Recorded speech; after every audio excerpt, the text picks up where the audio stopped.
Besøg hos vores nye kunde, som hedder Product. De er lige startet og havde brug for en god medarbejder. De søgte simpelthen en smed. Så det har vi været på udkig efter. Og vi har fundet Allan, som er startet i mandags. Og ham vil jeg lige gå over og snakke lidt med og se, hvad det er, han har gang i. Hej Allan, må jeg lige forstyrre dig lidt? Ja. Ja, hvad er det, du har gang i lige i øjeblikket? Jamen, jeg er ved at lave sådan nogle svøb til nogle kanaler til ventilationsanlæg. Ja, okay. Så jeg lige står og laver nogle udpænkninger, og så skal jeg lave sådan en faldeside. Ja. Hvordan kan det være, at du lige tog kontakt til Koldbæk Vikar Rekruttering? Jamen, jeg har før i ledighedsperiode haft nogle små jobs for dem sådan. Og nu er jeg en stor sådan ny udfordring, og så kiggede jeg ned omkring dem og spurgte, om der var gang i noget.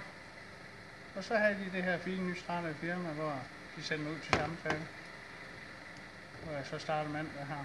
Ja. Jeg er utrolig glad for. Ja, rigtig dejligt. Så. Jamen, jeg vil ikke forstyrre dig mere. Du må i gang med at lave noget, så god arbejdslyst. Ja, tak.